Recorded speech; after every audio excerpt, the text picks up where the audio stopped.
산미 슈퍼스타즈는 한국 프로야구사의 서글픈 추억입니다. 1982년 2월 5일 프로야구 창단 멤버로 합류했던 산미는 한 시즌 팀 최다 기록인 18연패의 어두운 기록을 품에 안은 채 1985년 5월 1일 70억 원의 구단을 청보식품에 매각하고 역사의 뒤안길로 사라졌습니다. 산미 슈퍼스타즈를 이어받은 청보 핀토스는 1988년 3월 8일에 태평양 돌핀스로 유니폼을 갈았고, 태평양 돌핀스는 1996년 3월 11일에 현대 유니콘스에 넘어갔습니다. 초창기에 팀 창단을 외면했던 현대는 250억 원을 들여 돌핀스를 인수했지만 그마저 2007 시즌을 끝으로 팀이 공중분해되고 말았습니다. 산미가 한국 야구사에 그 존재를 드러낸 것은 불과 3년 3개월 남짓한 짧은 기간이었는데요. 1233일 만에 구단의 문을 닫아버린 산미는 1983년 전기 2위로 하마터면 1위를 차지할 뻔했습니다. 하지만 그때를 정점으로 산미는 급격한 침체기에 들어섰고 나머지 시즌에는 꼴찌를 도맡아 있습니다. 그 격한 소용돌이 속에는 제1교포 장명부와 인천의 프랜차이즈 스타 이모균이 있었습니다. 그리고 슈퍼스타 감사용이라는 영화로 인해 그 이름이 새삼스럽게 조명을 받았던 감사용 선수도 빼놓을 수 없죠. 그렇다면 전두환 김시정 사건은 언제 일어났을까요? 때는 1983년 6월 1일 밤 잠실구장에서 열렸던 MBC 청룡전이었습니다. 그 경기를 분기점으로 산미는 급격한 쇠락과 몰락의 길을 걷게 됩니다. 그것도 당시 최고 권력자의 말 한마디가 빌미가 되어서. 그 이야기 지금부터 시작합니다. 한국 프로야구사를 뒤바꿀 수도 있었던 그 게임에 등판한 것은 산미의 에이스 이모균이었습니다. 그날 이모균은 선발로 나서 역투를 거듭했는데요. 마침내 운명의 순간이 다가왔습니다. 산미는 0대1로 뒤져있던 8회 초 2-3할루 상황에서 안타로 인해 1점을 얻어냅니다.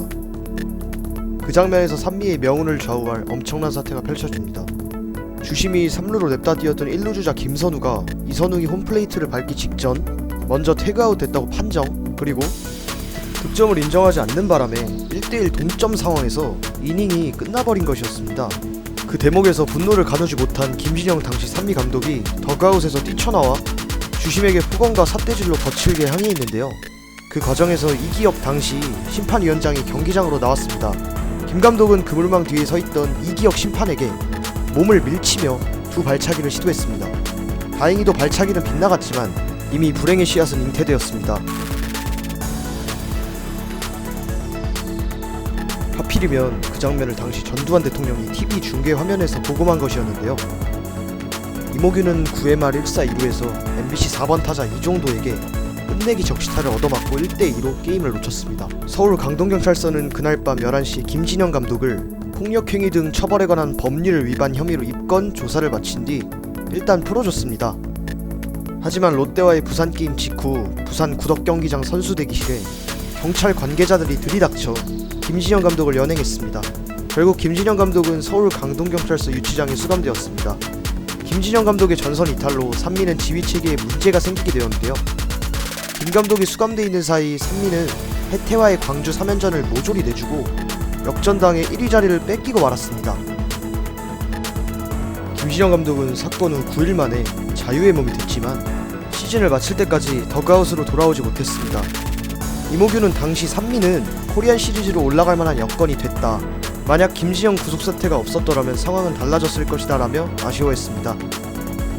그 당시에 이런 질서문란한 행위에 대한 통제권을 가진 곳은 검찰도 경찰도 아니고 사회정화위원회였는데요. 마침 전두환이 중계를 보고 있다가 정화위원장한테 1988 서울올림픽을 앞두고 이런 짓을 하면 되겠어? 혼을 내줘서 이런 일이 없도록 하시오? 하고 지시를 내린 것이었습니다.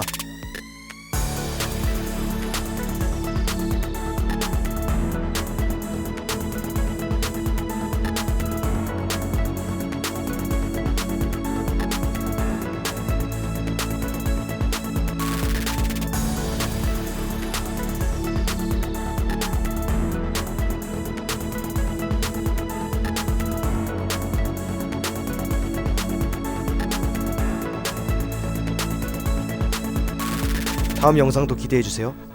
시청해주셔서 감사합니다.